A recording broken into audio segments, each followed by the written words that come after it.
Oye, Ish, do you think we should share with our Pero Primos our secret weapon to having the energy to record a new episode every single week? Yeah, I think we can let them in on it. It's Bolé. What's Belay, you're asking? Only our favorite way to combine fresh food and bold flavors in a way that powers us through each episode. Exactly. Every week before we record, we head to Bolé and build a customized bowl, starting with a base like forbidden black rice or kale, yeah. Then we add veggies like ginger broccoli and protein like lemon chicken or miso glazed tofu. I mean, oh, that chicken's really good. And mira, don't forget, I like to add a little extra flavor with add-ons like creamy garlic and herb sauce or avocado. Yeah, you love that creamy garlic sauce. So, I mean, honestly, the combinations are pretty much endless, and they've definitely got something for everyone. And that's because Bolé is on a mission to inspire bold living through the power of fresh food. And if there's one thing we know on this show, it's being bold. Yeah. With locations throughout Florida, including their latest Brickell location, we know when you visit Bolé.com, you'll find one near you. So start experiencing Bolé today and enjoy fresh food to fuel your life. Hey, Miami, you know what time it is? It's time for Carnaval Miami. That's right. Carnival Miami is back and better than ever with a return of their signature events in March. March 5th and 6th, head down to Coral Gables for Carnival on the Mile. In its 24th year, the street fair has 3 concert stages, art, jazz, and funk, fine cuisine, and family entertainment. This free event is the perfect way to spend a laid-back weekend. Then on Sunday, March 13th, it's the iconic and, oh so Miami, Calle Ocho Music Festival, the world's largest Latin music festival, takes over Little Havana with concerts, food pavilions, culture, y de todo un poco, in a way that it's only the 305 can do. Así que don't miss Carnival on the Mile or Calle Ocho Music Festival in March. For more information, head over to carnivalmiami.com. See you there. Hey everyone, this is DJ. And this is Ish. And this is Season 5 of Pero Let Me Tell You.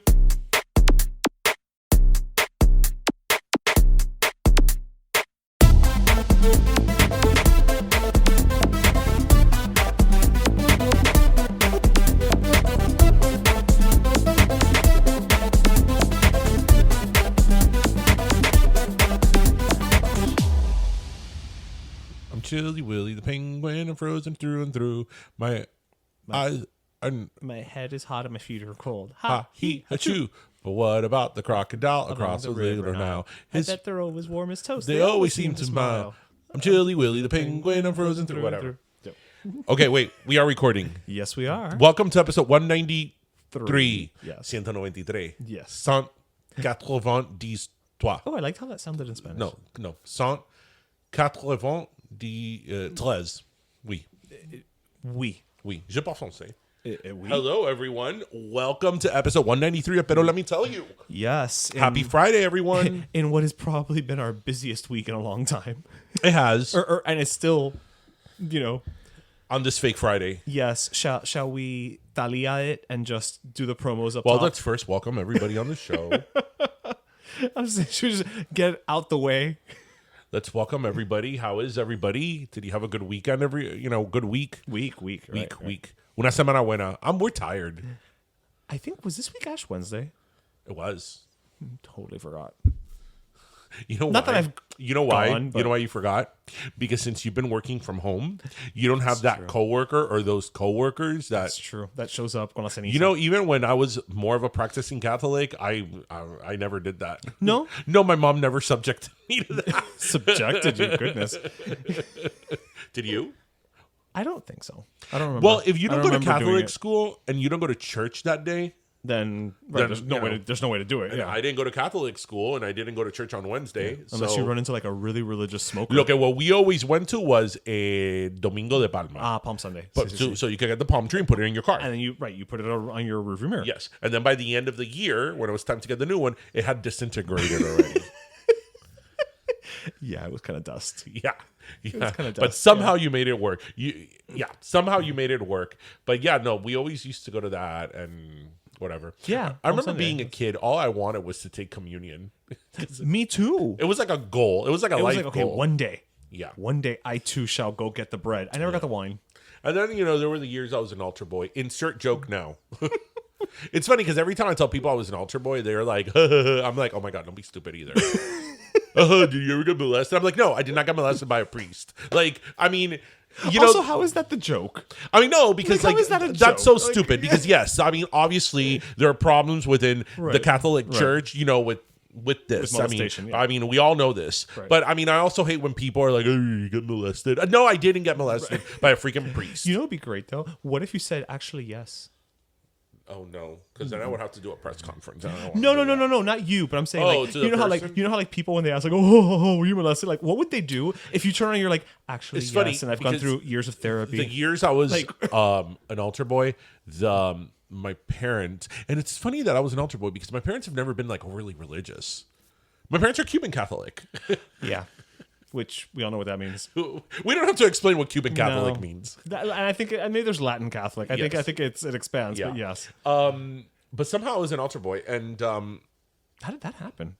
I don't know, but because también I took my communion and CCD and all that in St. Agatha, So did I. and the priest was friends with my dad because they went to school together in Cuba. Okay, so you have palanca for altar boy. I did. I haven't had palanca for anything else, but for altar boy, I did. In Miami, even to be an altar boy, you need palanca. Well, of course. Now, my mom is always Great. talking about palanca. Actually, my mom the other day mentioned something about your sister because my mom the other day was like, "Ay, qué bueno que cuando el niño ya llegue a junior high lo puedas poner un charter."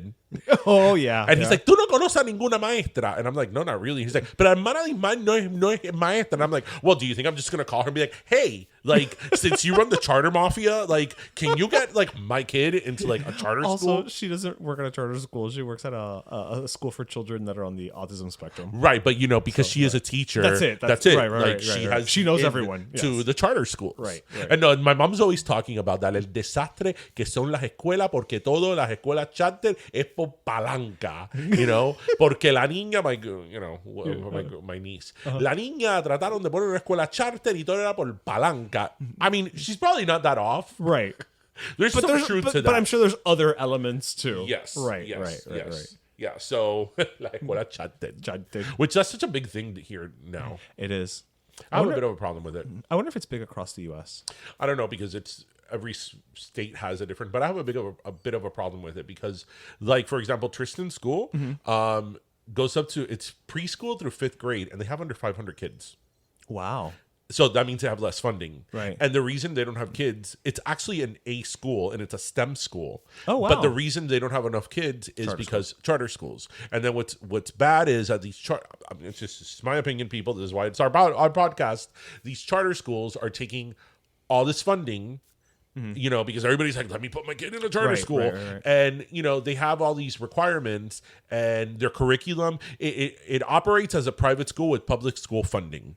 Right? Yeah. Because they could deny admission to somebody. They could be selective as who they take. And their curriculum doesn't have to be in line with that of Miami-Dade public schools. At right? all? No, it doesn't have to. Because a lot of these are technically private schools that are charter schools. Oh, but they take public funding. Right. So, whatever. But that's a conversation we could have a very for another long day. whatever. So, anyway, well, I think we talked last week about what's going on in Ukraine, and it's hard to wait. Before we get to the Ukraine, can we tell people where we're going to be this our weekend? plugs. We got a plug, Darian. Have you learned nothing from Talia? I know. She would be our so first sad. our first plug All right. Well, so this Saturday, for those of you in Miami. those of you in Miami, those of you who want to fly down, why not? March 5th, obviously it's 305 Day. We're going to be doing Bim Pam Pollo at 305 Day. I don't remember In the Leah Arts It's the District. Leah Arts District. But you can go to at 305 Day on Instagram and they have all the information there. Come by, have some wings. We're debuting a sandwich, a new creation. Our Korean. I want to call it the Korean Crunch. Okay. The name may change by Saturday, but Korean Crunch for right The now. Korean Crunch sandwich. No. I'm Because down with it's very it. crunchy. It is very dude. It was so crunchy. We had some tonight. Yeah. So we did a test run tonight. Test run, yeah. On Fake Friday. So, yes, we're very excited about it. We've had several pop-ups already with Ping Pong Pollo, and they've gone really well, but This is like a bit of another level. This is like a lot. This is our first big of like a street venue. festival. Yeah, so we may leave with like burned fingers and like oil splatter everywhere, but you know, we're gonna make it work. Right. And even with burnt fingers, on Sunday, March 6th, we will be at Carnaval on the Mile. Hi, but there it's gonna be a lot more laid back. A lot more laid back. You know that Carnaval on the Mile has a special place in my heart. You know why, right? Well, because it was the last thing we did before COVID. Right, like that day, that Sunday, which would have been March 10th or something. Yeah, more or less. Yeah. 2020, like that weekend, Carnival on the Mile, we were there both days. Yeah. Everybody was really weary. Yeah, it was weird. And by Wednesday, the world has shut down. Yeah. Yeah. So that was like the closing event of 2020. Just like Shakira and J-Lo's Super Bowl performance was right. the closing ceremonies of like the world of for now. 2020 for that. Yeah. You're absolutely right. Of human existence up to that point. You know, this was like the closing event. The closing event, yes. So swing by. We're going to have a booth there. We're going to be interviewing some of the musical acts. We're going to be doing some IG lives. I think we'll probably have some shirts to sell and give away. Yes. So yeah, just swing by and, you know, say hello and grab a sticker and whatnot. So I'm already tired. I know I'm exhausted. I'm already tired of thinking about that. But, you know, here we are. You know what? Like the IG live we did earlier this week, Siempre Pa'alante. Claro que sí. Yes, which check out that podcast. We were guests earlier this week. We did an IG live. We had a great time. So thank you for inviting us. And listeners, check them out as well, or him out. It's only one person. The interview was supposed to be like, I don't know, half an hour, 45 minutes, and an hour and a half later, we had to end it only because the battery of your phone was ending. That's literally the only reason. Because now we probably would have gone for like 2 hours. There. Yeah, but it was great. It was great. I loved speaking to him. So anyway, so yeah, it's kind of hard to talk about anything or about a slew of things without talking about Ukraine, not the Ukraine. I think. I forget if last week we touched upon Volodymyr Zelenskyy, the president, but how fucking... I don't think we did. Such a bad... Like, that man is a stud. Like, yeah. Like he makes everybody else look bad. What I find so interesting about him is his trajectory. Yeah, you want to talk about a trajectory. He studied law, but he didn't like it. I can relate with him there. I may know someone. And then, you know, he does the natural thing when you quit law. You become a comedian. As one does. Listen, Ken Jeong was a doctor and became a comedian. Yeah, there we go. And then he, because what I find interesting about him is, so he was a comedian, but I didn't know I didn't know too much about him prior to, this crisis. And I figured, maybe he was a comedian like 10, 12 years ago. No, his show ended in 2019. Shit, when he really? ran for president. And then the thing was, he did a series that, like a sitcom that was extremely popular from 2015 to 2019. And in that, he played the president of Ukraine. No. Yes, he played the president. But what I think is interesting is that he won by like 71% of the vote. So a landslide of sorts. Yes. And what I also love... What motivated him to run for president? Did he literally just say, like, I'm not a president, but I play one on TV? Let me figure this out? Yeah, I mean, that would have been Martin Sheen running for president. Morgan Freeman. It would have been, yeah. So he was immensely popular, and my personal little touch is that he was on the Ukrainian version of Dancing with the Stars. Which, like I told you the other day, Dancing with the Stars has played a very big role in this Ukrainian problem. Yes. Between him and Max. Getting out of the Ukraine. Yes, and Max live tweeting and IG about what was going on. Like, who would have told me that Dancing with the Stars was going to play such a big role in the Ukraine-Russia, Did you see the video I sent you of like him doing the Paso Doble? I think he won, actually. Oh, no. Wait, the president of Ukraine. Yes. No, I haven't seen it. I think actually he won Ukrainian Dancing with the Stars. So it's like, wow, like that is kind of awesome. But, he's been getting a lot of press for being so brave. And all the Ukrainians, all the Ukrainians, but in relation to him, he's a president, I think, but I think that he is the example of someone or a situation that you don't know how you're going to react when you're in it. Yeah. Because I bet you that, look, Ukraine has been an invasion of Russia is something that's always been in the back of Ukrainians' minds, right? So I'm sure that anybody that's in government or the president knows that that's something in the back of their mind. But you never know how you're going to rise up in a situation like that. And the fact that, that man refuses to leave Ukraine, his wife is like, we're Ukrainian and we're staying here and fighting for our country. You heard what he told the American government. Because I don't need a ride, I need ammunition. Right, because the American government, the administration told him that they could safely get him out of the country. He's like, I don't need a ride. I need ammunition, weapons, help.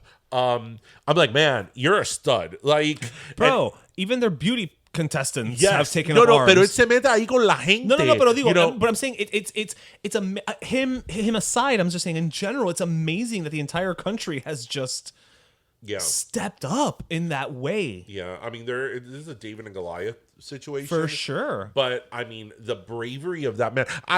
That's why I want to talk about it, because I don't think that is something that you can anticipate that you're going to do. Nobody knows. Fight or because flight. You don't know how you don't know how you're going to react in that way. You'd like to think you'd be brave in the face of adversity. And look, even if he were to have decided to leave, because the president, not only are you the president of the country, you're the head of the country, you're the face of the country, you're the morale of the country. Correct. So even if he would have decided to leave to still run the country and save what's left of it, I wouldn't have criticized him for it, because somebody has to head the government. And if, the president gets killed, then now you have a problem of like leadership. Right. Like who's going to take over? So it begins, right? Right. So that wouldn't have been a cowardly thing to do. Mm-hmm.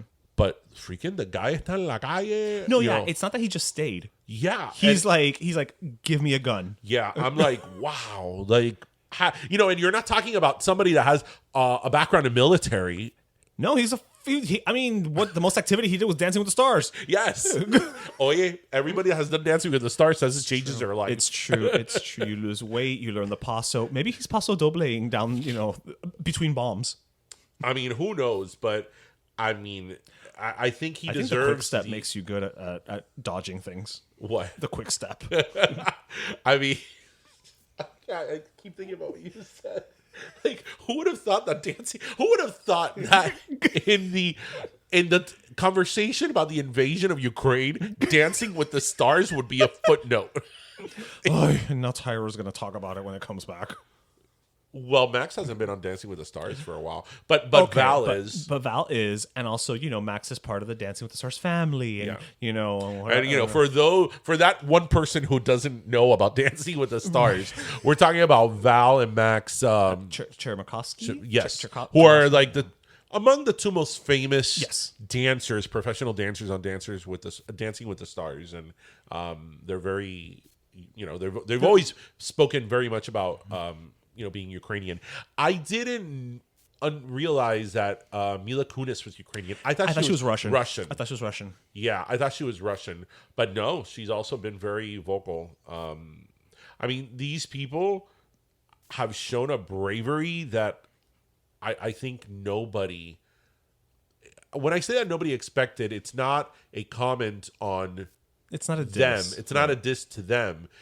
But I think that it would be natural if like bombs are falling and they're throwing stuff to either run or hide, save your family, save yourself, save your family, save your kids. That's not a cowardly thing. Human reaction. Pero no, aquí la gente están, there's a lot of people that are fleeing, pero la gente están botada para la calle. Like, it's insane. I mean, there's just so many problems, and I mean, this whole thing with Putin invading them, I mean, I think that if you know Putin and you know the history of Putin and you know what he is and what he did even before he was head of Russia, none of this surprises you. This is a natural progression. But it's just one of these things that, you see it and you're like, shit, like this is history happening right now. Okay, but can history stop happening? Yeah, I know. I'm tired of history happening while I'm having these world-changing events. Yes, these once in a lifetime events. You know what? That's okay. Yeah, I can deal with fewer. I went like, I mean, well, no, I was gonna say I went 40 years without a life-changing event, COVID being one of them, but no, 9/11 was a life-changing event. So we've had a few, but But man, we've really ramped it up these past couple of years. yeah, it's like overdrive. It's like, can we slow down just a minute? It's like COVID. Hold my beer. Here it comes. I love that meme of like the little animated guy that is like happy because like COVID is floating away. Oh, like, yeah, for yeah, summer. yeah. And he's like, and then like World War III is like grabbing him in the back. It's like, oh no. Can we just all, like, I don't know, pay attention to Selena Gomez and just, slow down the song? We're gonna pick Selena Gomez. Well, slow down is where I was going with this. It was the first thing that popped in my head. Well, you could go with like the We Are the World. I know, por favor. Do you like that song? Okay, I'm gonna tell you what happened to me with that song. I like that song from a nostalgia angle. Like, I can appreciate it, but I don't like the song. So it took me a while You know how I feel about preachy to songs. realize that I hate that song. And I didn't want to hate it because like that song was such a big part of our childhood. Yeah, it really we was. sang it in school Oh my over God. and over. That and The Greatest Love of All by Whitney Houston. It's like, oh my God. Again with this love. Ugh, gag me with a toothbrush. It's like, geesh. Although I prefer Whitney's song, I guess. But We Are the World. Ugh. Well, you know how I feel about preachy music. Like, music that's overly happy I think and one of the worst optimistic. songs ever is That's What Friends Are For. I hate it. I hate it so much. Do you know that's a cover? Really? The version that we know is a cover. Really? Because Yeah, it's a cover. I didn't know that because the other day we were at home and Jose was like, who is it that sang on That's What Friends Are For? And I was like, Dionne Warwick? don't tell me he knows the original. No. We were talking about that one. But we couldn't figure out, like, we were missing like one or two people. So I Googled it. Stevie Wonder? Right. But I was saying, I Googled it. And as you know, I went to the Wikipedia page and it's like, this song originally released in like 1970 something. I'm like, wait a minute. No, it wasn't because I was alive. And then it's like the most famous version was covered. And I was like, oh, fuck, it's a cover. Ugh, that sounds terrible. I think it was so funny that like in the mid 80s, it was a thing to shoot music videos like in recording studios. That We Are the World. Do they know it's Christmas? Canción pa' caerme mal. No, that one I like. But Bono's in that song, so I'm always going to anything Bono and U2 is in. I'm always You'll gonna give it like. the benefit of the doubt at least. That song I like. I better What Bit You. Oh, and that other song. So this is Christmas. Oh no, it's así una pesada. You shut up. You know what I've done? I decorated a tree and I had lechon. Why do you say that? Well, because it says, and what have you done? It's like, you know what I did? I decorated a tree and I had lechon. Oh well, yeah. Canción pa' caerme mal. Well, but you have. I mean, I don't know if we should say this because we may lose like sponsorships over this. But you have a certain angst against the Beatles. John Lennon. You have a certain. I think that off air. We don't have to do it on the podcast. You should vent. Well, no, you have vented it to me. I have. It's okay. We don't have. You know what? Let's just keep going. It's funny because Tristan hates the Beatles. I'm like, but Tristan, you don't know what you're talking about, and it's like really, really crazy. But I don't know. Where were we going with this? I don't know where we're going with this, but Nos despistamos. Well, it happens. That's a great word. Nos It's a great despiste. word. No, tenemos un despiste. Yeah. Estás despistado. Estás despistado. Yeah. Pidaste. Pero pidaste. Aw. Oh my God. You know what was really funny? Earlier today, on Fake Friday, I was doing some field work in Hialeah. When I mean field work, people, I mean political work. I'm a little offended that you would think that our listeners would think you were just, con pico y pala in the middle A of lot of people Hialeah. don't know that field work can mean political work. Yeah, but Hialeah is not. But campo. anyway, so I was talking to a friend on the phone. And right when I was talking to him, like all these roosters were going off. And he's like, dude, pero where are you? I think he was like, are you in the middle of like a farm or something? And I'm like, no, dude, I'm in Hialeah. Hialeah. Aquí todo el mundo tiene los gallos de gallina afuera. I mean, if you don't have a gallo, are you even in Hialeah? If you don't have a gallo, are you even in South Florida? This is true.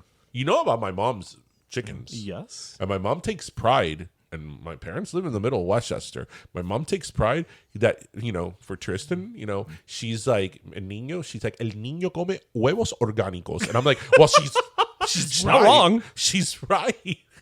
Y tú has visto lo caro que están los huevos hoy en día.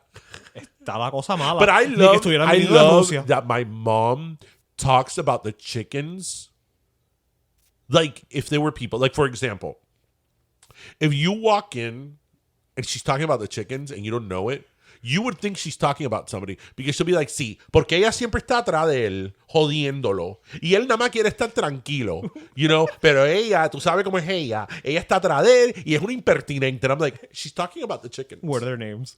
No, they're not named. They're not named? No, they're not named. Really? No. And you know what happened to her other? That's so You know what weird. happened to her other set of chickens? A hawk took one, no? Yes, a hawk or like a vulture. And it took the chicken. And we were like, oh my God. It happens. Yes. It's nature. The chickens in reality were the only thing that I was allowed to have as a kid. That and goldfish. Really? My parents never let me have a dog.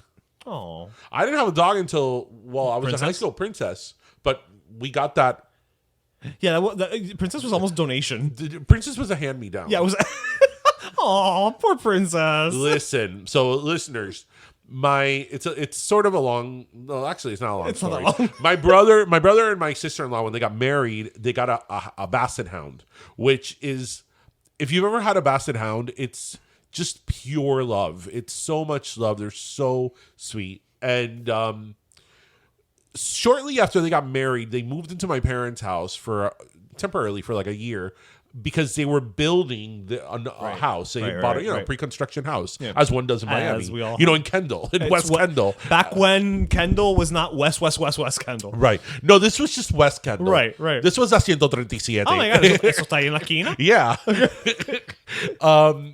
And they, while the house is being done, they lived in my parents' house shortly, during that time. And when they did, they brought the dog. Right. When their house was finished, their brand new house, they moved to the new house and left the dog behind. So my brother and my sister-in-law are good people. Well, I mean, they left the dog with a family that loved it. It's not like they just abandoned Princess. So my father would be like, me dejaron la perra. Mind you, my parents are not dog people.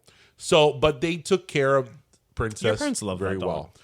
And the biggest, so I sort of became not in charge, but like I was the one who, like, especially later, a few years later, would take her to the vet and all that. And the one who used to feed Princess was my grandmother. And you know how that went.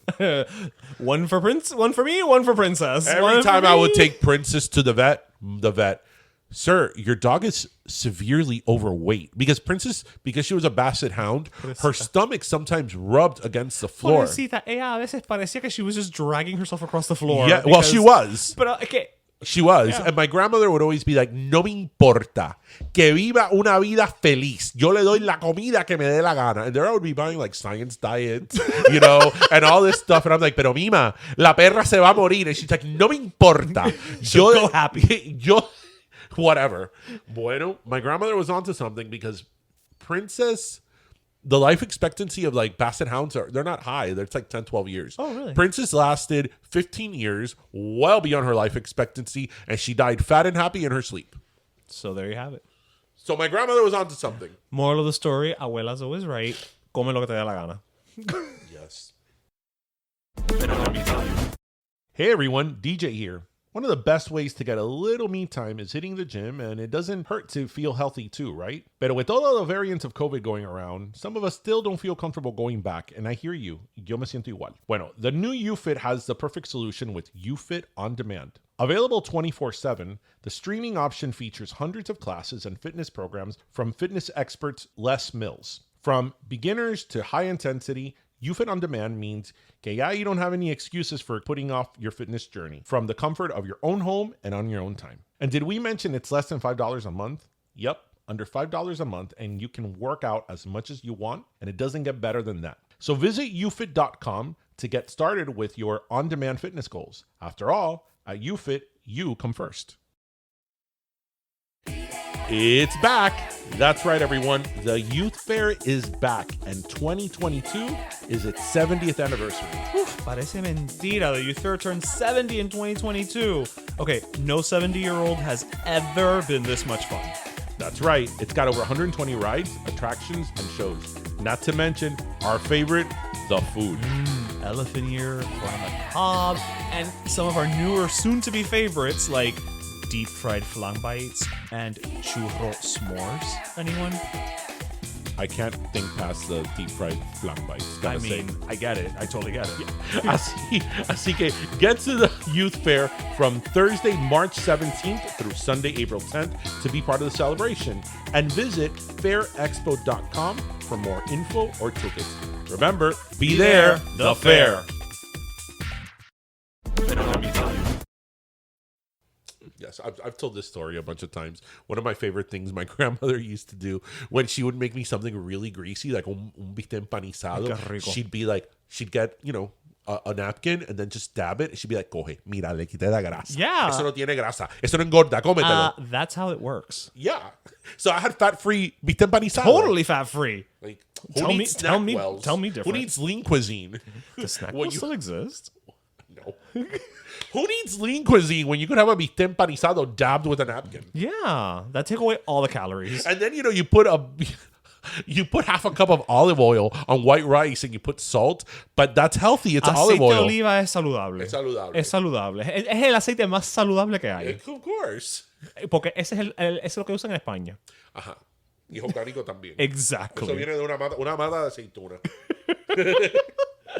Well, bringing it a little closer to home, did you hear about what happened this week in sports news here in South Florida? With Derek Jeter? Yeah. Well, I mean, we don't talk about sports on Pero, let me tell you. But I am, for those listeners who don't know, and I don't think they would because we don't talk about sports, I'm actually very into baseball. And Derek Jeter is my favorite player. Well, he's my second favorite player of all time. And I'm a huge Yankees fan and all that. And I do follow baseball, but we don't talk about that on Pero, let me tell you. So, did I hear about him leaving the Marlins? Yes. Yeah. He left. He was CEO, and Yes. his official thing was they were going in a different direction than what he had anticipated. So, what do you think happened? I think I know what happened. Well, I want to hear what you think happened because I have a little bit of a different perspective. Happened is Derek Jeter comes from a background in an organization, being the Yankees, where the Yankees, like many other baseball teams, invest in their players. And if they have to spend $100 million in player farms, in recruitment, whatever it is, they are going to do that. A lot of these teams that are top players or high ranking has to do with the money they invest. Now, we could have a conversation about whether that's fair or not. But it's true. But it's the reality. Whether a richer team like the Yankees or the Red Sox, do they have an advantage with that versus other teams that don't have that payroll? That's a very legitimate conversation. But I think that Derek Jeter probably came with the hope and intention that they were going to make a significant investment in growing the team, right? And when that didn't happen, coupled with the results that they were terrible, he went. I mean, obviously we don't know the internal machinations of like, right. did they tell him, hey, you got to go, but we're going to let you go on your own terms? Right. Was he fired, but they let him resign? Like, who knows? But the Marlins have a really bad history. Mira, Giancarlo Stanton he's a great player, but that contract, which at the time was the biggest contract in MLB history, and it was for like 15 years. It was like an absurd. Was it 15 years or it was a ridiculous 13 amount. years? Like, who the hell signs an athlete for that? And he long? was already older, right? I mean, that happened before Jeter, right? But I'm saying, but it wasn't like they signed him at 19. But the Marlins have a history of just making really, really bad decisions. So I think that he coming from like the empire, like he came from the highest of the highs of an organization, which are the Yankees, coming to Miami was a big change for him, and I think he probably hit a lot of brick walls. I think everything you said is accurate, but I will also add, I think a little bit of that also has to do with what we say here a lot of times, where it's people come to Miami and don't understand Miami, and then don't try to understand Miami.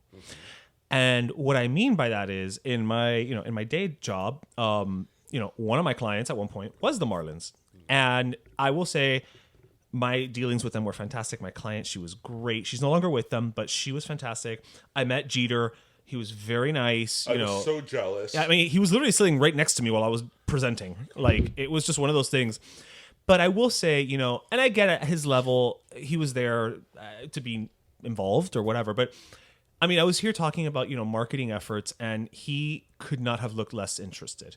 You know, my boss at the time, at one point, you know, the Marlins were coming in saying, you know, oh, but we're not the sales, the ticket sales. And my boss basically told them, he's like, look, we can put together. First of all, you haven't given us much budget, but we can put together the best plan ever.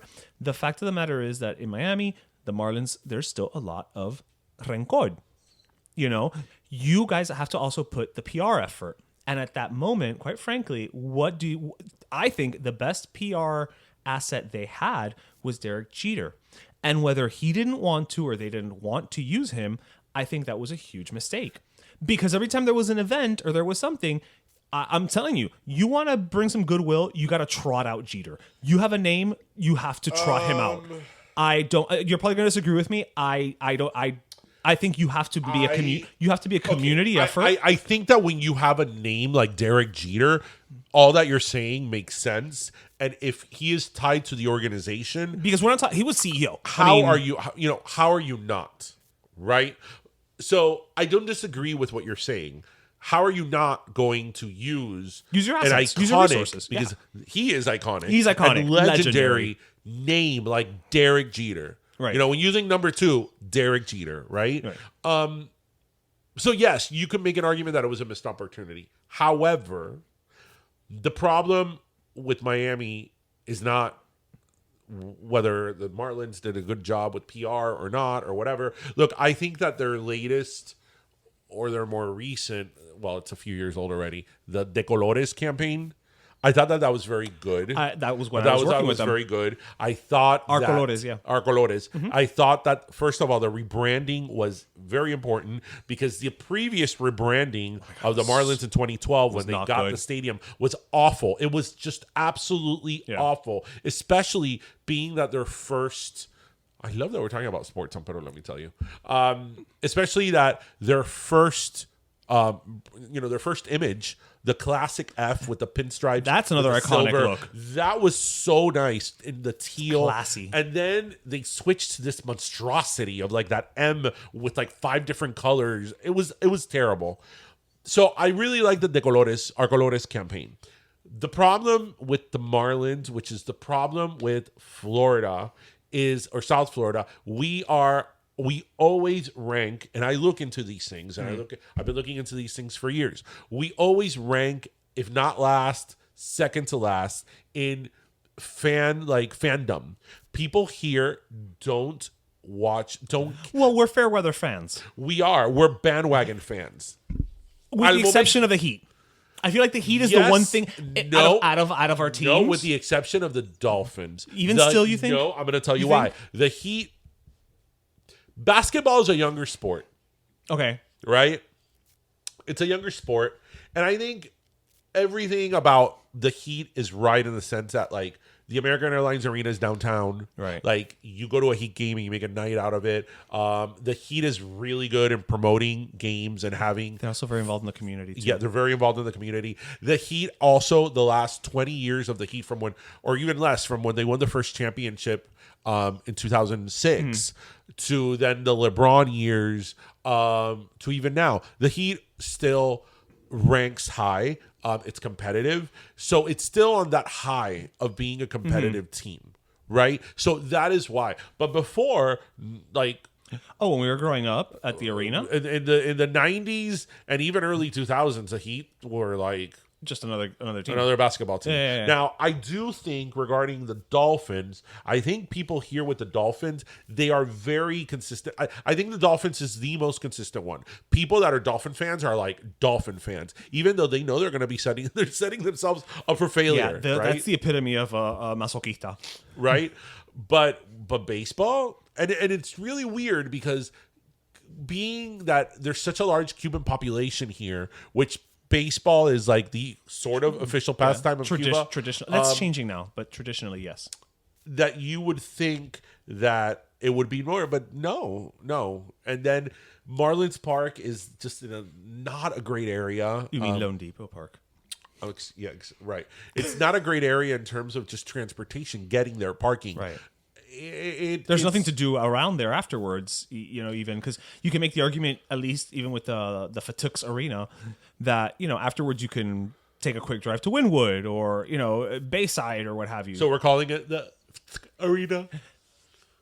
On occasion when I'm feeling sassy. Yeah. I mean, I still call it Joe Robbie. Because it is. Listeners. Tell me it's not. What do you call it? Okay. That trivia day that you were like, name all 75 names of that arena or the stadium. Yeah. I had forgotten like half of them. So there was a period there where it felt like every other year. So there was a new name. It was yes and no. So pro player, it had pro player for a while. Okay, so it was Joe Robbie. Then it was Joe Robbie. Then it was so the first one was Pro Player Park, but that lasted only a minute because the acronym was PPP. So then it became Pro Player Stadium. And Pro Player Stadium they had for a while. Okay, right. So then it became Dolphin Stadium. And then there was an official name change to Dolphins Stadium. Lord. Then it was Sun Life Stadium. No, it was Landshark Stadium for like a hot minute. Then it was Landshark Stadium. And now it's Hard Rock. I like Hard Rock. I like that one. I'm okay with Hard Rock. I like Hard Rock, and I like that they redid the stadium, but I still call it Joe Robbie. Yeah, now and forever. Yeah. Joe Robbie Stadium. It's Joe Robbie, dude. Joe Robbie. I mean, it just is what it is. Where you park, and then, 5 miles later, you get to the stadium. Oh, my God. It's so far. It's so big. It's so far. I mean, for God's sake, they've done Cirque du Soleil shows in the parking lot. Yeah. They could probably do the Olympics in the parking lot. Hey, IOC, have we got a proposal for you? You want to save money? ¿Tú te imaginas?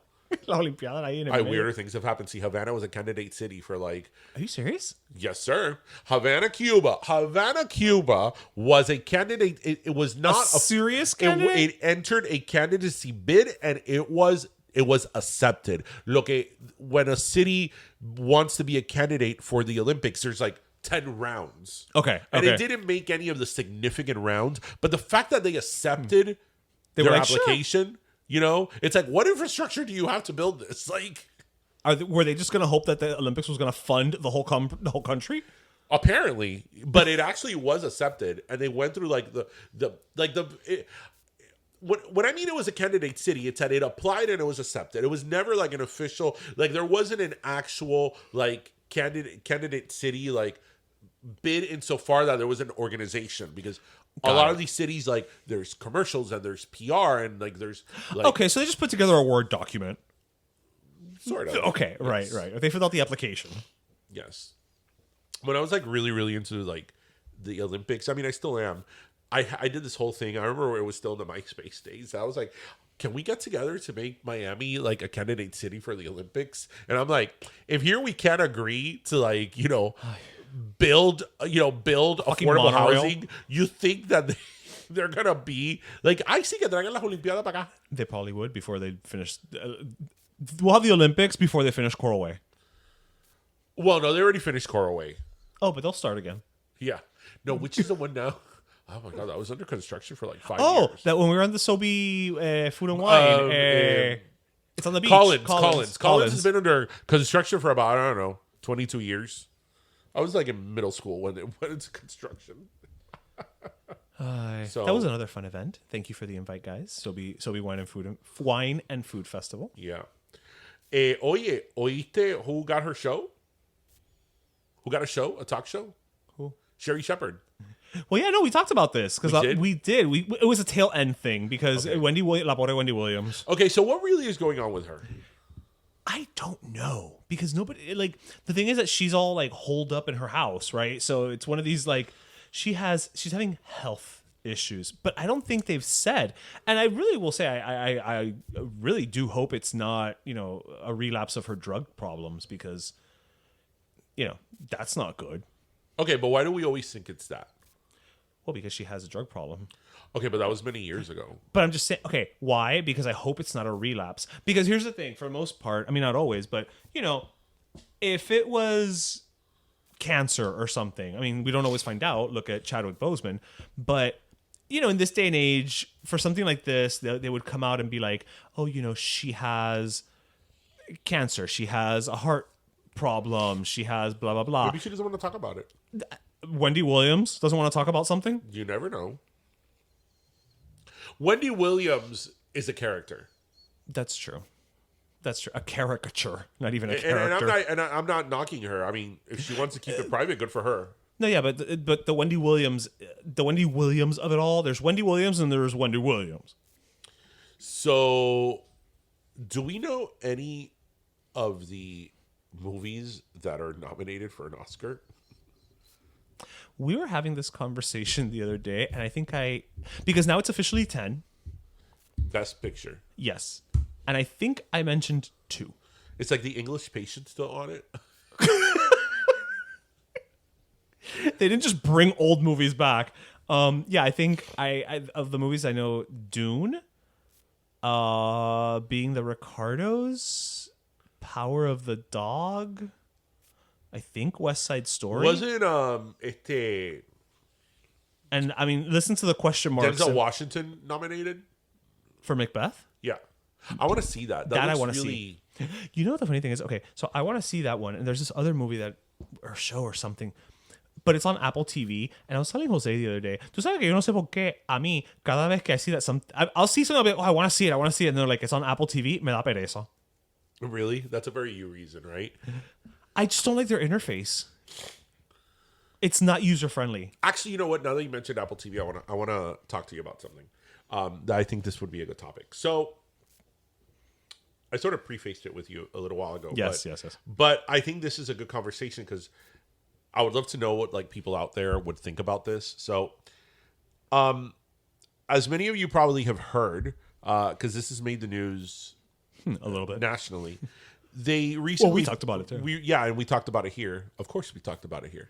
They recently passed a bill here that it's called the Don't Say Gay bill, which would prohibit teachers from talking about sexuality in classrooms. Now, granted, it's from preschool to 3rd grade, which they shouldn't be talking about sexuality, nor do they talk about sexuality. But as we know, this is a culture war tactic. This is not because this was an issue. This was not an issue. Yeah, I don't think Dr. Ruth opened a preschool. Right. And this is a culture war issue, and this is fear-mongering. And, unfortunately, the passage of this can lead to, more things that are more significant and can really affect kids. But, every time there's an issue going on, there's people who go to Twitter, go to Instagram, go to social media to be like, oh, I'm canceling this, I'm canceling that. Bring on the performative activism. There was this guy who I saw, he posted a very thorough and very well explained reason why he is boycotting Disney. Okay.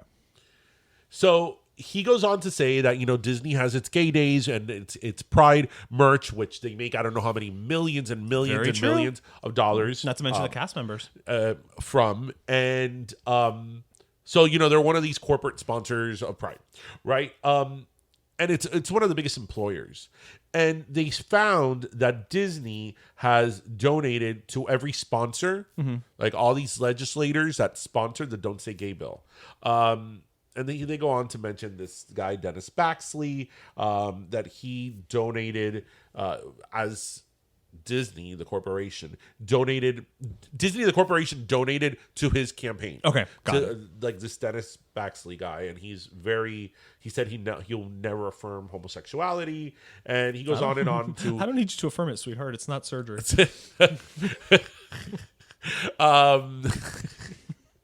Me estás despistando. And on how Disney as a corporation has donated to a lot of these legislators' campaigns that ultimately backed the Don't Take It bill. So he goes on and on to say that he is boycotting Disney, ABC. He can't watch Dancing with the Stars. Oh no, how will he find out about Ukraine? Yeah. ESPN, Pixar, Marvel, Star Wars, FX, 20th Century Fox, National Geographic, Hulu, the Star Network. He is also boycotting AT&T, Walgreens, Comcast, Bud Light, and well, obviously we should all boycott Comcast anyway. Yeah, I mean, they're the root of all evil. They but, are. So but- we're with you on that one. And, obviously Spotify. And, that he's taking his business elsewhere. And specifically, like a lot of people with Spotify a couple of weeks ago with Joe Rogan, where, Right. When I'm that leaving morning Spotify. woke up, I'm- you want to talk about Zelenskyy in Ukraine? I mean, these people woke up and said, today I'm hitting unsubscribe. And not only am I hitting unsubscribe, Such an act of I bravery. am posting it on social media and I am telling everybody of my bravery. I mean, how Here's did they ever go back to a normal my problem life? with that. This person who posted it, before you get into that, does he even have a blue check mark, or is this just some rando? No, I think it's some rando. Okay. Okay. No. I'm just because again, it's to what we've said many Actually, times. he does have a blue check mark. Oh, he does. Okay. Yes. Okay. Yes. So he's an actual quote unquote influencer. Yes. Okay. He has 122,000 followers. Okay. More than us. I was gonna say. So here's my problem with that. So I think obviously you want corporations to be good citizens. Right. Responsible. And you don't want them to especially donate money to campaigns of people or to causes that marginalize us and diminish us. Right. That's a given. And particularly, let's use the example of Disney, which, as we know, like you said, they have gay days, they have this, they have that. So you do support.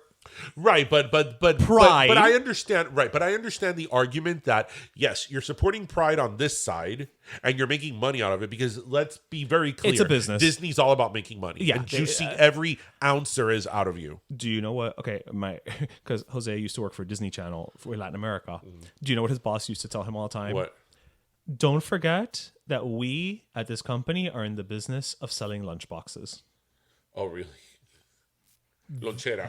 That is, but I mean, she said lunchboxes, but the point was like, listen, the point of this company is to sell merchandise. Of course. That's it. So the argument of it being a hypocrisy, I get and I agree with. Right? Because a lot of these companies, we had this conversation last year when we were talking about Pride, that we were saying, a lot of people were like, oh, we don't want these big companies supporting become Pride. corporate, yeah. Right, it's become corporate. And I understand that argument, but at the same time, I think that if you are a kid who's in the closet or is questioning their sexuality, just come and out. you're like 12, 13, and you feel whatever, to see like a major corporation like Nike that is a symbol of coolness, come out with a Pride shoe or a Pride campaign, I think that goes a long way. Yeah, I right. agree. So it's nothing is one dimensional, right?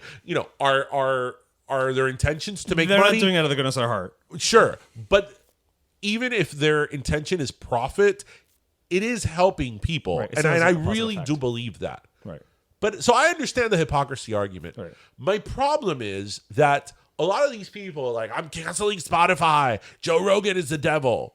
Obviously we don't agree with what Joe Rogan said. We talked about that here on the podcast. Yeah. And I think that he has a responsibility of, with such a big platform of spreading, disinformation, right? I mean, he has a credibility problem, but he also should have a duty of like making sure that he's not putting shit out there, even though at the end of the day he could say whatever he wants. My problem is that a lot of these people are like, oh, I'm going to, to what you're saying. Yeah. I'm going to Apple, right? And they all have iPhones, right? It's that performative activism, right? Yeah. Because let's just be honest, gay guys not big with Android. No, not a big Android. No.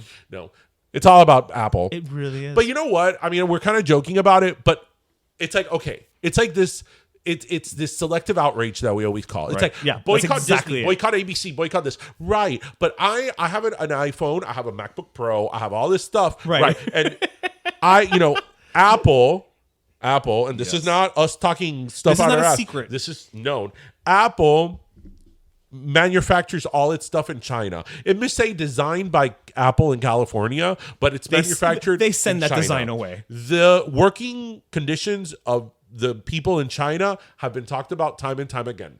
Their wages, they live in poverty. None of them can afford any, and this is like well documented. Yep. None of them can afford any of the products that they actually make there. The issue with the workers in China and all these different factories for Apple have been so big that so many of them have committed suicide from the Apple headquarters, or not the Apple headquarters, the factories, that in some of these factories they've had to put nets, right? Suicide prevention nets. Yep. Right, and this is well documented. This is not. We're not making this up. And this the most and this is not. This is not my attack on Apple, but I'm talking about. But I'm using this as a selective outrage. Right. So. And we know about all the human rights violations in China and all this stuff. Why does Apple have their plant in China, and why do they pay their workers a piece of shit? Well, because that's why they are the world's richest company. Right. Because they can. So my problem is like, sí, por un lado, you're being preachy and you're telling everybody to boycott this, boycott that, boycott that. But then you have an iPhone and a MacBook Pro and all this stuff, all this bullshit, and it's like, no, that's okay. Or no, we don't talk about Apple. No, we don't talk about Apple. It's like, please. Por favor. But selective outrage is, and you know what, to go back to like the Russia thing, right? Where it's like, now all these companies are pulling out, right? Like now fucking lube is made in China. So it's like, Oh. Come at me.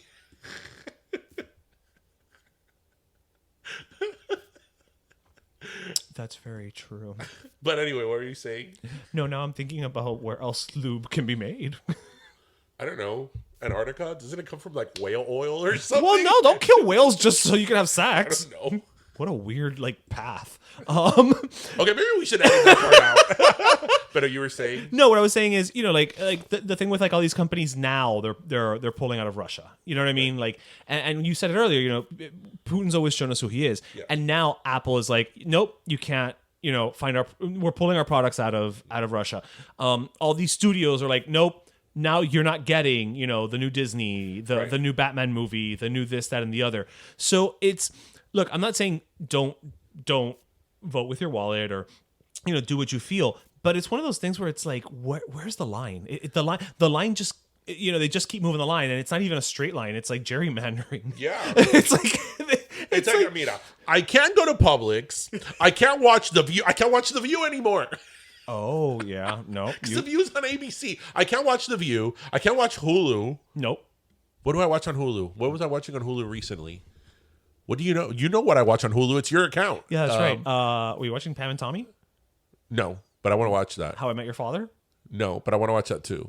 But I guess I can't watch it now. Nope, you can't. I can't go to Disney. No. So wait, am I supposed to boycott Star Wars? Because that I'm not going to do. Take that shirt off right now. I'm not going to boycott Take Star that shirt Wars. off right now. I will burn it off of you. Sir, I am offended on behalf of all Florida homosexuals at your Star Wars shirt. I'm bringing it up at the next meeting.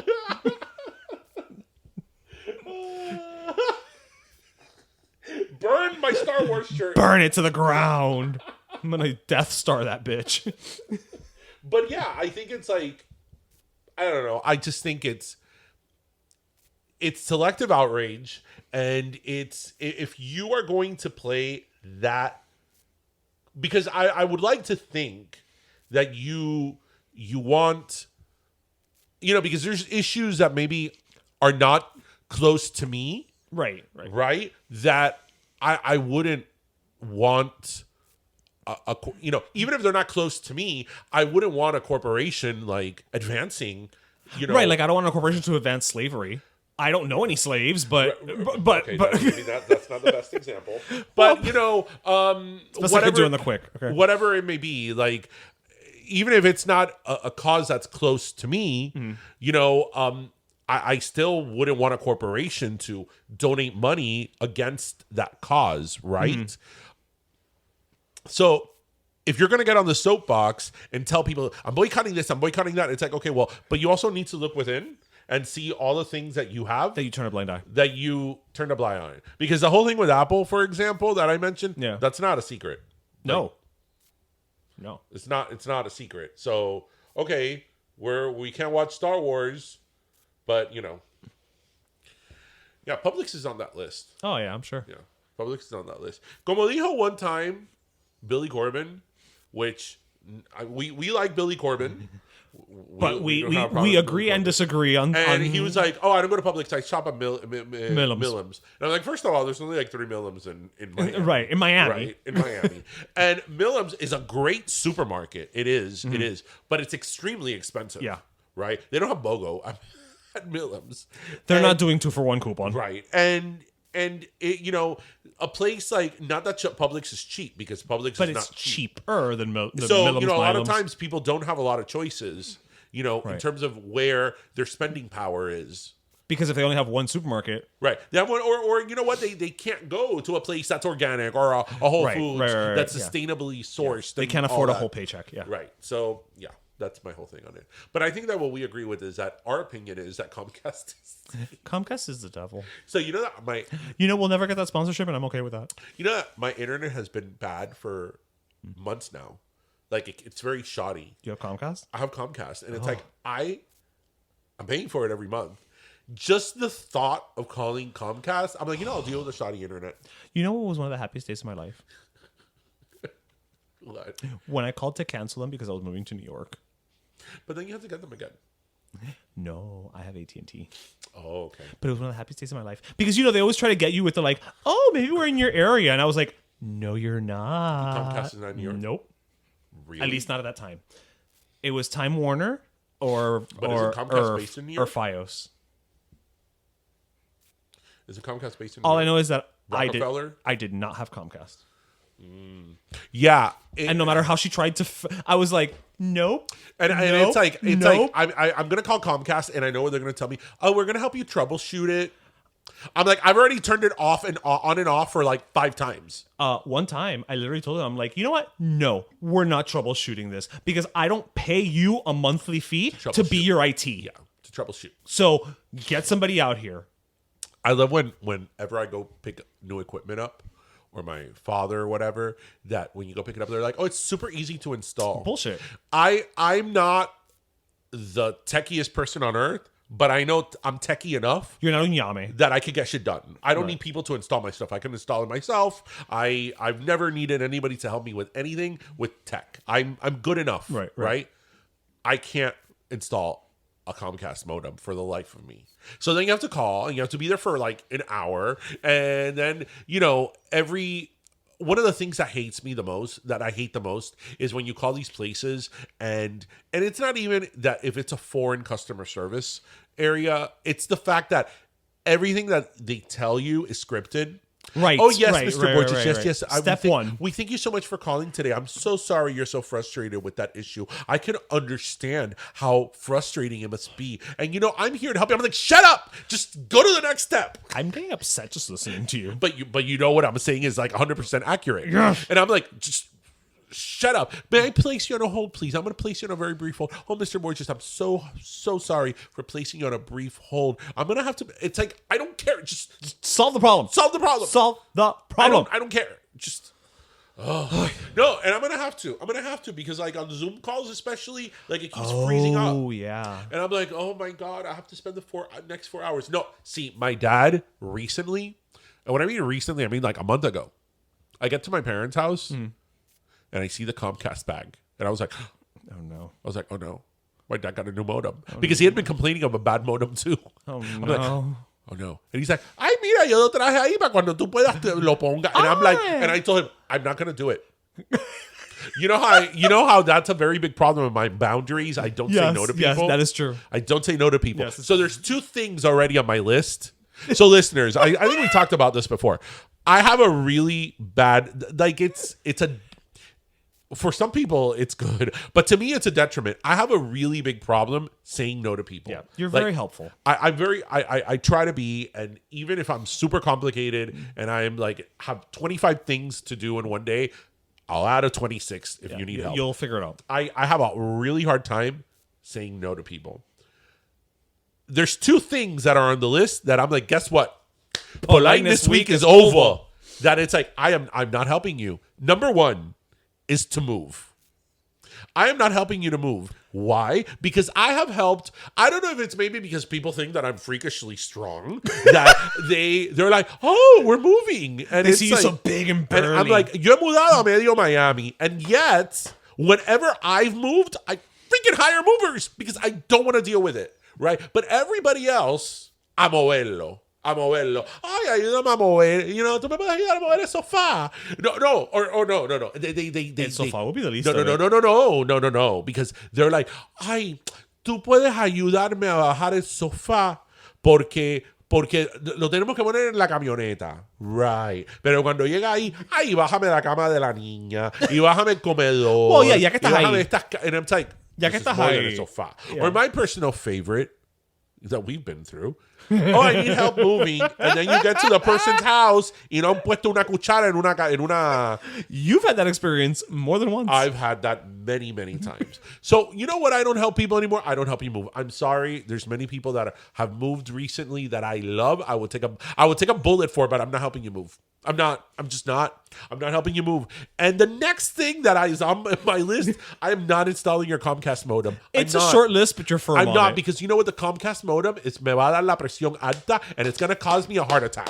And the one who's going to get fucked up is me, and the one who's going to get anxiety is me, and it's not even my freaking Comcast modem. So you know what? I'm sorry. I'm not installing my Comcast modem. Pay $69.99 for the technician to come. Thank you. Welcome. Thank you for coming to my TED Talk. Or I'll give you the $69. I will pay you. I will pay you. I will pay for the technician to come. Yes. Yeah, no. La gente son descaradas. We're past the age of moving for beer and pizza. No, I told my father, I was like, I'm not installing it. I'm not. Call my brother. Call whomever you want. I am not installing it. No, pero me dijeron que es super fácil. I'm like, then you install it. He got my cousin to install it. Oh, he did? Yeah, and they ultimately... No, wait. Actually, the story is really funny. He got my cousin to install it, who's even techier than I am, and he couldn't install it. Really? Yeah, but the reason why he couldn't install it is because my dad didn't remember his password. Well, but that's part of the course. Right. My dad has like 5 Facebook accounts and 5 Instagram accounts because he never remembers his password. So... I started telling him, write down the password. But then he started writing the passwords down wrong. Like, because he would, like, for example, I told him like a specific password, right? Which was like a certain deviation of a name. Okay, right. But then he couldn't remember if it was, is it number word or is it word number? Or if it was like capitalized or not, right. or if it was special character. Right. Is there an underline? He's like, no, le puse whatever. And I'm like, right, but did you add numbers? Yo creo que sí. And I'm like, oh. That's wonderful. Okay. So then finally, wait, it gets better. He did hire a Comcast tech. Okay. Right? And da casualidad that when I'm like, I was in the neighborhood, down the street. My parents live down the street or up the street. I'm like, let me pass by my parents' house. And when I get there, my mom was outside. So she had said hi to me. And the Comcast truck was there. And I was like, oh no. And I get off, efectivamente. My dad's like, ay, qué bueno que tú estás aquí. Porque tú tienes que, porque el técnico no habla, no hablaba una papa de español. But your parents, I mean, right, but we're talking about technical terms. terms. Okay. Do you think that my dad knows he can say, oh, el IP address? Okay. Fair enough. All right. It's like asking me to do that in Spanish. Right. Okay. Because the reason why my dad... This is so funny. Listeners, I know you guys like stories of my parents, so here you go. They do. The thing about my dad is that my dad will call me like super like serious, and he'll be like, "Ay, Darien, tú sabes que el modem lo desconecté, pero la computadora todavía tiene internet." And I'm like, "Right, because you're probably picking up a Wi-Fi from the neighbors." Yeah. No, pero yo no me dieron el Wi-Fi. And I go, pero no te tienen que dar el Wi-Fi. La computadora muchas veces se conecta sola. Pero ¿cómo es eso? And then like that was one of the things that he was telling the tech? The tech. So the tech was like, I came and all your devices were connected. They were connected to my aunt's house next door. Oh! All of them. The TV, the laptop, the phones, they were all connected. They were all connected to because my aunt and uncle live next door. And my dad's like, pero ¿cómo es eso? Pero ¿cómo esto pasó? And then I had to like, because he couldn't find the signal. Right. And I'm like, okay, this is the name of the signal. Right. What's the password? I'm like, we already reset the password. So at the end of the day, me volvió a tocar. Yeah. I'm sorry. Yeah. No. Well, I mean, it wasn't as bad. I mean, this was... You didn't have to do it yourself, but... Right, but then when the guy leaves, because it was a new modem, they also changed the DVR. Oh. So there was a new control. Oh, no. So my dad... Okay, actually, this is a really funny story. whole new, So my dad gave me interface? the remote control, and he's like, pero ¿qué es esto? Pero ¿cómo tú haces esto? And he gives it to me, and I'm like, I don't know. I don't have that remote control. I just sat down with you. I don't have the remote because I don't have Comcast for my cable. I have DirecTV. That's right. I'm like, I don't know. So then this is such a my father thing. My father hates, right, that the new box does not have the little microscopic little light To tell you when it's on. tell you when it's recording, right? That it's literally like the size of a pin like head. Okay. It's like it drives him crazy. And then it doesn't have a clock. Mind you, next to the TV there's an enormous clock, right? But the machine doesn't have a clock. So my dad went to the 5 and Below and bought like a digital clock to put on top of it. And I'm like, okay, first of all, there's a clock in the kitchen, which is 10 feet away. There's a clock literally next to the TV. There's a clock on your wrist because he always wears a watch. And there's a clock on your phone that you always have with you. Sí, pero yo quiero el reloj arriba del... Pero is your father auditioning for Alice in Wonderland as a White Rabbit? Like, what does he need all this time for? I don't know. Oh, and when he bought the digital clock, I'm the one who had to put it. I gotta tell you, está un poquitico complicado. I'm like, but this has one button. How am I gonna? You know what? Sometimes that's more complicated because you have to figure out how to do everything with one button. Yes, that was that clock. So yeah. Oh. My personal favorite is cuando yo leo una carta. Darien llegó una carta. And I'm like, do you realize that the carta is also in Spanish? Just put it on the other side. Sí, pero es que tú entiendes las cosas de estas mejor. Right, because because when you go to law school, you will understand everything there is to understand. I'm going to send you letters in German. Right. So you can, No. It's like, me mandaron algo de Social Security. And I'm like, why would I know how that works? It's so funny. My grandfather used to do the same thing. When ad valorem. That's your ad valorem taxes. Yeah. Ad valorem taxes. That's another thing. Like, why would I know about this? Yeah, my grandfather, abuelo used to do the same thing. When they would come over and visit, he would always bring like a stack of letters. He'd be like, estos me llegaron. And my mother would open them and she'd be like, pero Pipo, esto está en español al otro lado. And he's like, yo no sé, yo no lo abrí porque... It's like, but just open it. Just look at it. And 9 times out of 10, it was all junk. Yeah. Oh my God. It's the all junk mail. Are the EOBs. Like, my poor grandmother would always, she'll get her EOBs, explanation of benefits. Oh. From like Social Security or Medicare or whatever she had. Ay, Darien, mira, me llegó esto que era. I'm like, Mima, que fuiste al doctor el mes pasado y una copia del bill que le mandaron a Medicare. Mind you, it says, this is not a bill. Esto no es una factura. In English and in Spanish. Right, to help, right? Right? But that... Nope. No. Right. But every time, ay, Darien, me llegó esto. ¿Qué es esto? No. And then my mom... This is so immigrant minded, right? Anytime that anything would happen, like my parents would get a letter, something, whatever would happen, it would always involve my mom saying, ten cuidado, porque acuérdate que en este país cualquier cosa que pasa, pierdes la casa. Pero, oh my God. And I'm like, Mom, you can only lose the house if they foreclose on it. And she's like, no. Tú llamas esa tarjeta de crédito. Tú llamas a Comcast. Whatever. Like, whatever it may be. Por que no pinta la casa. Yes. See, my parents. That's great. My parents, like, for example, till this day, maybe next time that you're here and you see my parents here, like, see if it happens. Till this day, my parents will be like when my dad gets a scam only call, he'll be like, ay, esta gente no me dejan tranquilo, pero ¿qué es esto? ¿Por qué me siguen llamando? Pero ¿qué está pasando, Darien? ¿Qué está pasando con esta scam only? And I'm like, ¿qué? ¿Que quieren la garantía del carro tuyo? Right? Right. I see, pero because he takes it very personal, like they're out to get him. yes, Right, yes, right. yes. Right. And when he gets the extended warranty calls, pero Darien, pero qué pasó, porque ya yo entregué ese carro hace años, pero qué pasó, pero qué está pasando, llama. Y mira, I'm like, Dad, it's a scam call. Scam, yeah. Like they take it so like personally. And Yeah, my mom, yeah. ten cuidado que vamos La a perder casa. la casa, vamos a perder la casa. I'm like, Mom, you can't lose the house because you're getting a warranty call. That's why it's a very immigrant mentality. Oh my God, that's wonderful. It's never going to evolve. That is never going to that evolve. will never go away. La No. casa. No La van a casa. quitar la casa. Pedir whatever you want, pero no la casa. Yep. So, Oh my God. I love when my parents are like, ay, esta gente loca hoy en día que le quitan el seguro a la casa y tienen la casa sin seguro y si pasa algo, pierden la casa. See, for everything. See, I remember one time my parents got a letter from the IRS and it was like a very simple thing like, oh, you know, in your last tax return. Well, no, that one time they got audited, but that's a story for another day. Actually, you know what? That's a great story. I got to say this story. It's almost tax time.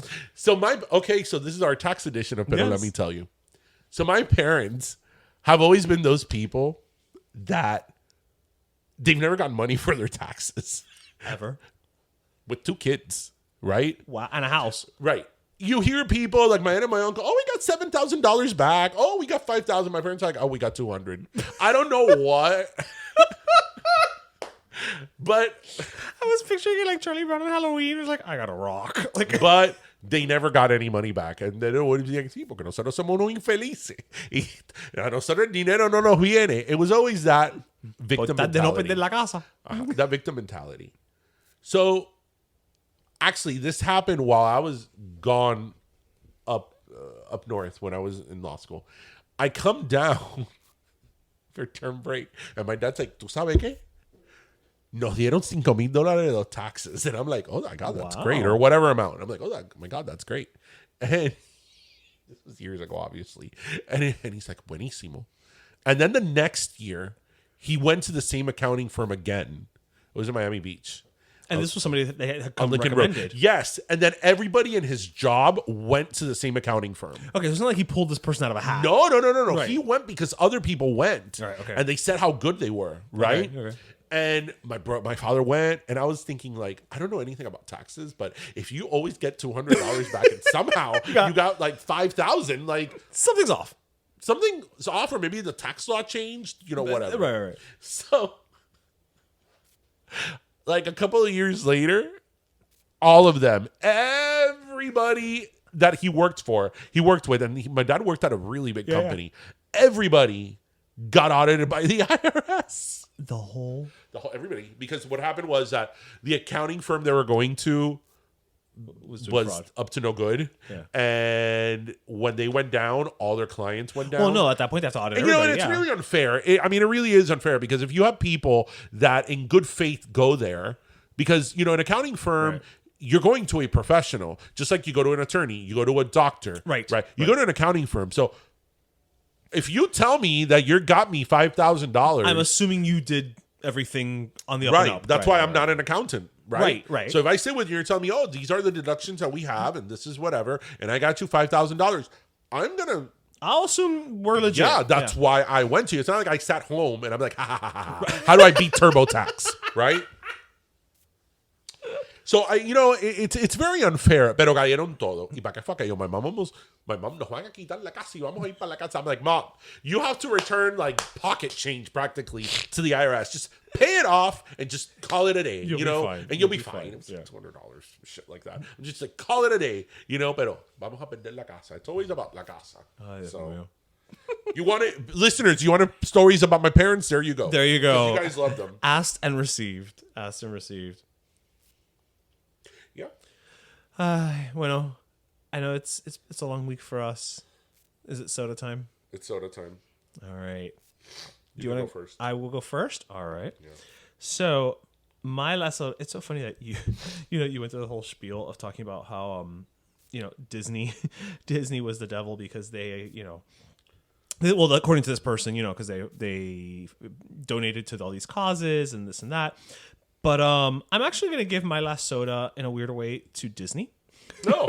Wow, we've come full circle. Full circle. And the reason that I'm going to give it to them is because a lot of times we do talk, even here, we were just talking about like with pride and everything, oh yeah, we're all about inclusivity and we're all about this, that, and the other, but a lot of times it's lip service. And this is one instance where it's not. So Disney has actually struck a deal with a Black-owned toy company by the name of World of EPI, which is entertainment, stands for Entertainment Publishing and Inspiration, and they are the leading multicultural toy manufacturer.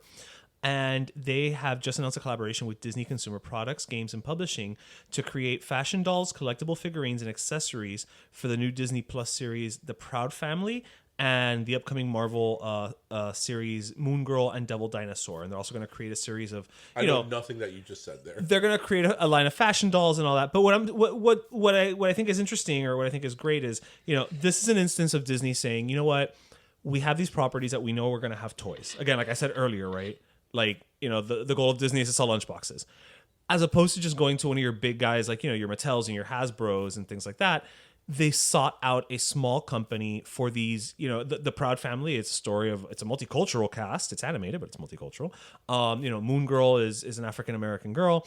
And, they sought out this company who really understands what that means, the multicultural element. And they're a relatively smaller company in terms of toy manufacturers. And, I think it's Disney kind of putting their money where their mouth is, where, they're all about inclusivity and new properties and this, that, and the other. And now they're actually taking it a step further by, promoting a Black-owned business. So I definitely want to give my last soda to Disney in this instance because of their partnership with World of EPI. You're sponsoring, like, gay hate. Yeah, but at the same time, I'm supporting Black business. No, that's great. That's great, especially from, a business that, any business that is touched by Disney. You've made it, quote unquote. So that's great. So I'm giving my last soda to a politician by the name of Ruben Gallegos. Okay. I have a political crush on this guy. Sorry about that. So he is a Democrat, okay. And he is from Arizona. He's in the House, representing Arizona, and he's a veteran. Okay. He went to either Harvard or Yale. He went to one of the two. So distinguished, educated, and I saw a few interviews of him this past week, including Bill Maher on Bill Maher, and I just really like the way that he spoke because in 93 episodes, I think I've made very clear my political once or twice opinions, and I always have and always will consider myself a liberal. I am a liberal and I'm a Democrat, and I've also have the ability to see when even people that are on my side están comiendo mierda y hablando porquería. And I think there's been a lot of that on both sides, including my side. And what I really enjoyed about him is that I thought he was blunt, like he was very blunt, he was very honest. And he didn't beat around this like bullshit like stuff. And he was very direct. Like, look, Bill Maher asked him what he thought about the term Latinx. And he was very honest. He's like, if you which is what we've talked about here before. It's like, if you want to be called Latinx, I'm going to call you Latinx or Latinx because I'm not an asshole. I'm going to respect you. But don't be mad at me that I choose not to go with that term, which is what we've always said here, and change my language because you don't like the term. And I don't know. He just spoke. He made a lot of sense to me. And I think that he's very strong. Like, he has tweeted awful things about Ted Cruz. Like he was like, Ted Cruz left his cojones in Mexico. Like, that's not true because that implies he had them. Right, to begin with. Right. So I don't know. I really enjoyed him, and I thought that he was so direct and so, and then I looked at his record and stuff, and I was like, damn, I feel that these, especially for Democrats, these are the type of people that we need. And he's very young. So I'm like, he's our age. So I'm like tweeting him. I'm like, please, Ruben Gallegos, when the time is right, run for president. Well, or swing by our show. Oh, that's a great idea. Well, you're the PR person. All right, I'll get on it. I'll put it on the So- list of things to do. Anyway, bueno. Everybody, thank you so much for joining us. If you're local, remember 305 day On Saturday. On Saturday.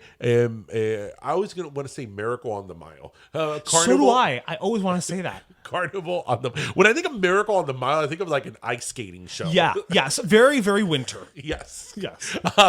Carnival on the Mile on Sunday, and pass by, say hi to us, buy some chicken wings on Saturday, and Yelp us. Yes. So Post, all of that, all of it. But thank you so much, guys, for listening. As you know, why can't I finish the show today? I don't know. I don't know where this is going. So I don't know how to guide you. We hope you listen, laugh, and learn. And as always, remember to grab your croqueta, your pastelito, and your cafecito. And thank you so much for joining us. Have a great weekend, everybody. All right, cuídense. Bye. Pero Let Me Tell You is co-hosted by Darian Borges and Ismaeliano, produced by Ismaeliano, and our theme, Pero Let Me Tell You Freestyle, is composed by Michael Angelo Lomlaplex, the official gay guy. And don't forget to subscribe and leave us a review on iTunes.